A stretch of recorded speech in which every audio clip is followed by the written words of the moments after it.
So hey guys, welcome to Appalachia's Homestead. I don't even know where I'm at. So just gonna throw in some quick clips. I am canning beans. I canned these yesterday. These are your white northern beans. This morning I'm going through another round of beans, but I took the leftovers of the whites and mixed them with pintos. They've soaked. Yes, I pre-soak my beans. Some people do, some people don't. You do what works best for you. I've simply heated the jars, washed them in the dishwasher. You can wash them and heat them with boiling water. There's lots of different ways, and some people use their oven. And then I have put in the beans. Now, before I did that, I put a little bit of salt in the bottom. So there's about a teaspoon, not a tablespoon, a teaspoon of salt. Then I put in my soaked, rinsed beans right on in there. Now I'm putting in boiling water. It was boiling. I got that, it's steaming it. See that steam coming up. So what I'm going to do is put the lid on, put the ring on because that's what holds the lid in place. And then I'm going to pressure can my beans. Since I am going to be pressure canning my beans in quarts, these are regular mouth quarts, you're going to want to do that for 90 minutes after your pressure canner vents for 10 minutes. Very simple, easy to do, just a little time consuming, but you know what? Your food's pretty doggone important.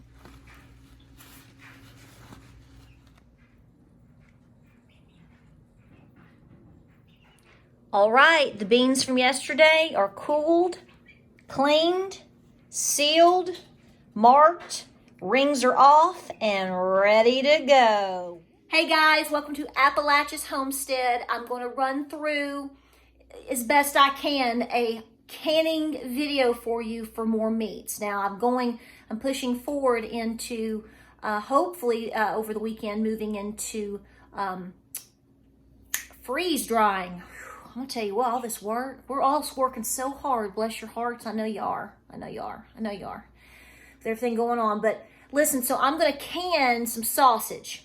Now, first things first, there are some things you have got to know before you jump into pressure canning or canning at all. There's things you've got to know. You've got to know what you have to work with, what are your goals, and what are you canning with? Like I'm doing my canning today with an All-American 921. So it has its own manual, it has its own setup, it has its own ways. I've gone over that before in other videos, especially the one with canning meat, the ground beef one. I mean, I really went through it on that.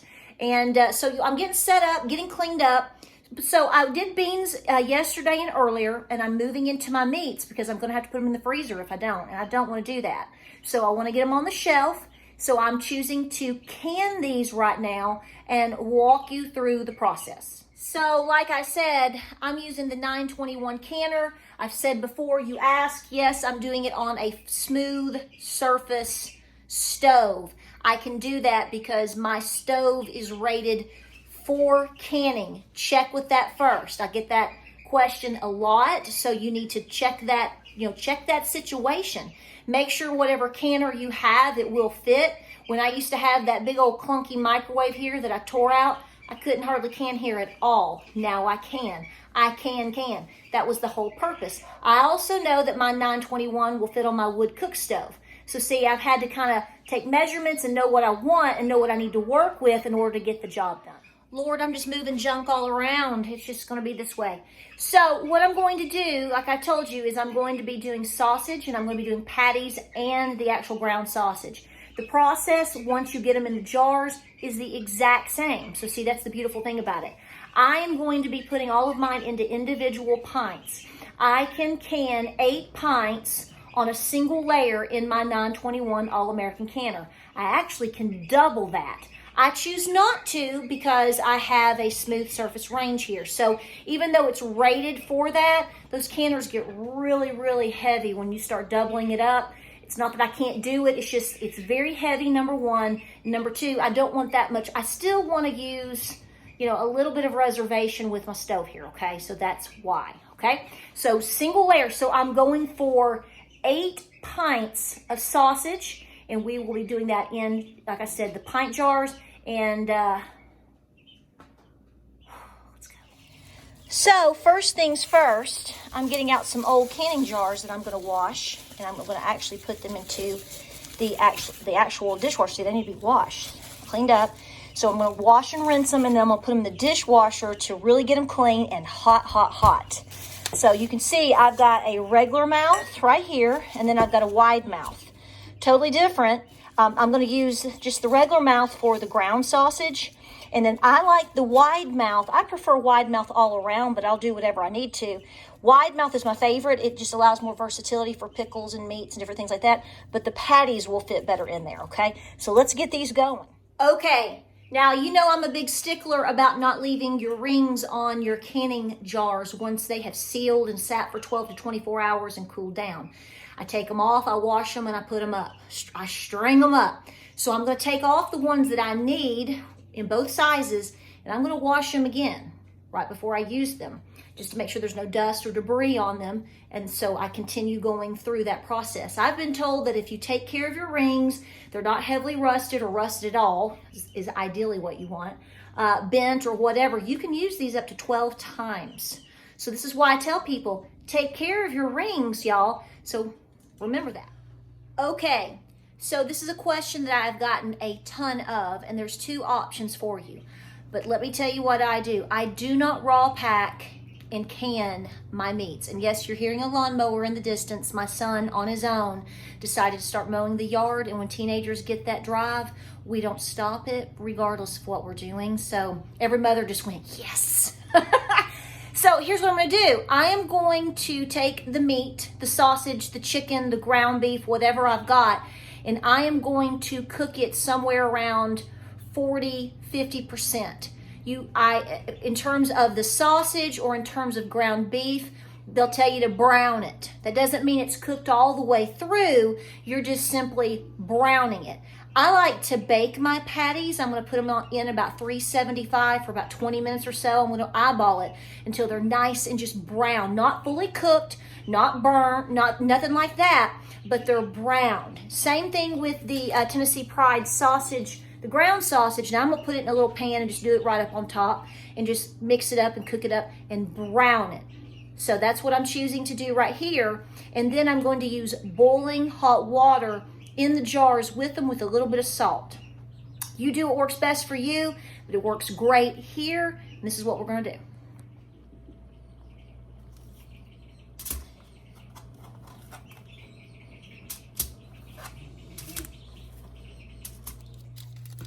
All right, so I had to shift them around a little bit.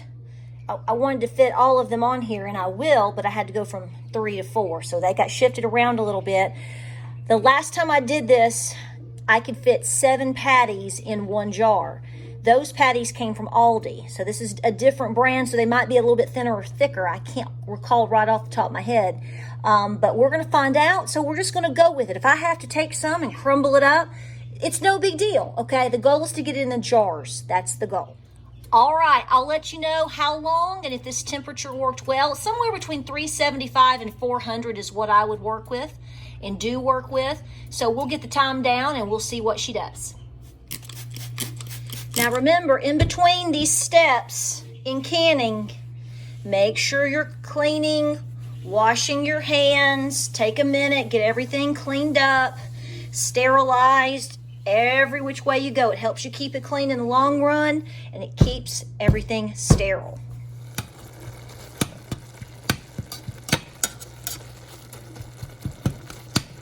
Okay, so I'm in a little bit of a holding pattern before I actually can. So let me go over a couple of things with you because I know you're going to ask, or many of you have already asked. There's 2 things you need to know in particular about canning, or specifically this canner. Number 1, you're going to want to use, I use olive oil, a little bit of olive oil around the inside just to keep it slick and greased up and not, so hard on wear on the canner when it's going. So right before I put the lid on, I will actually, right before I put the jars in, right before we can, I'll put a little bit of olive oil on the inside of the All-American canner. Remember that. I always have to remember that.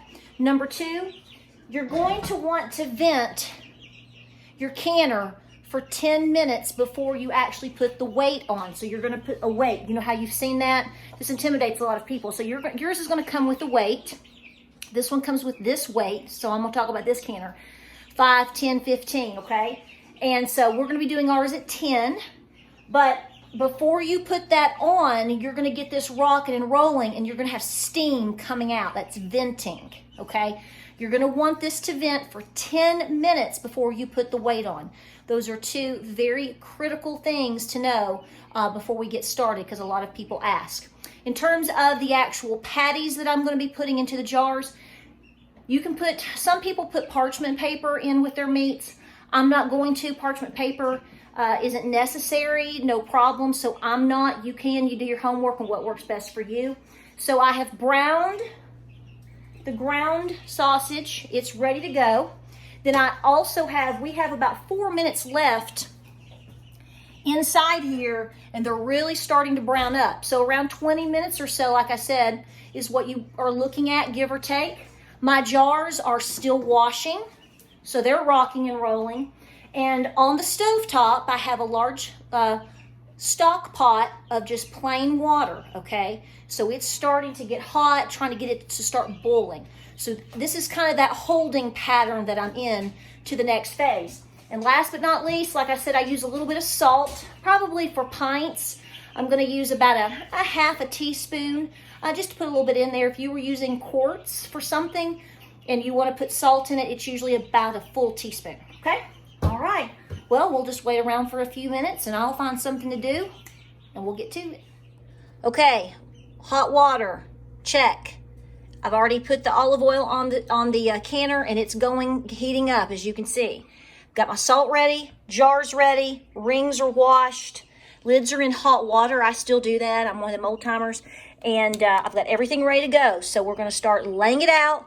I'll put the salt in, only about a half teaspoon, no big deal. And we'll start filling the jars, and we'll see how many we get, okay?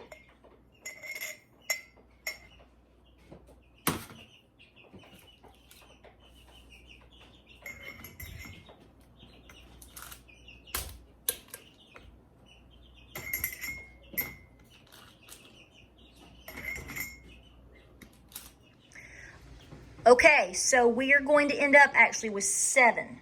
Was able to film 4 of them with 7 patties and 2 of them with 6. That's how many patties I had today. So I evened out the last 2. When I've done this in the past, my patties were actually a little bit wider. They come from Aldi, and their patties are about the same thickness, but they're a little bit wider. So these were a little bit smaller, and I thought they might be. And then here's how the ground sausage turned out. So we're going to add the water, clean them off, put the lids on, put the rings, and get them rocking and rolling.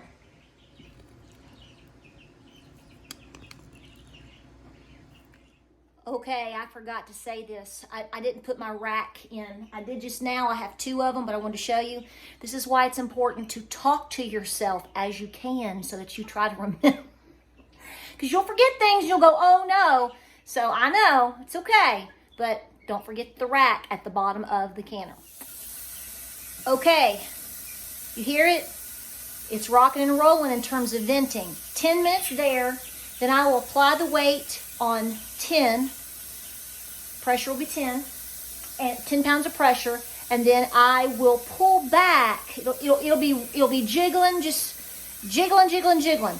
I will pull back the heat just a little bit to a high, medium. You want it to just jiggle, jiggle.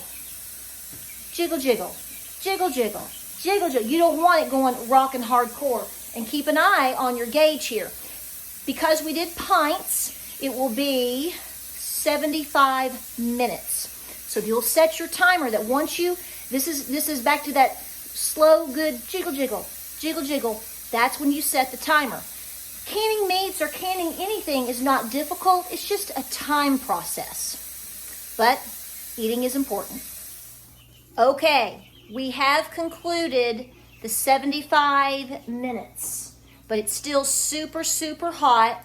So I'm just gonna this is gonna sit and cool. There's a couple things that I failed to mention to you. First of all, I did rinse my sausage, the ground sausage. I did a light rinse on that because I know you're going to ask. So I did a light rinse on that, but I did not on the patties because see, they baked, and so that kind of the grease baked out.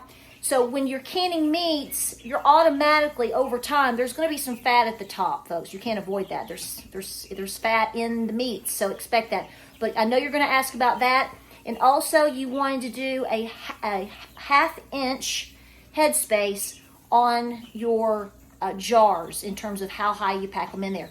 Ball canning book. There's tons of books on canning and proper canning, so I encourage you to get that. And also, when you get a canner, like when you get the All-American canner, any of their models, you're going to come with they come with a really nice manual and book, and they tell you everything that you need to know. Take the time to read them and learn them. So this is going to sit and cool for a bit. Don't burn yourself, and we will see what they look like a little bit later. Alrighty guys, you're looking at about an hour and a half later. So everything cooled down enough, and we took off the gauge so the pressure came out. Let everything cool down enough to where we could move the canner over to the island, open it up. We wore mitts. Be very careful. You may need help with that, ladies, especially if it's very, very heavy. Always do what's right there. And we're just going to let these sit overnight, let them cool down, and then we'll check the seals in the morning and make sure everything is, sealed up. We'll clean them up, have them cool down some more, and then I will mark them and put them in the pantry. But don't forget to take the rings off. If you're wanting to know how long it is recommended for you to keep these on the shelf, it is recommended anywhere from 12 to 18 months. That is the recommendation. We appreciate you watching here at Appalachia's Homestead. Y'all stay very, very busy out there, and we'll see you on the next video.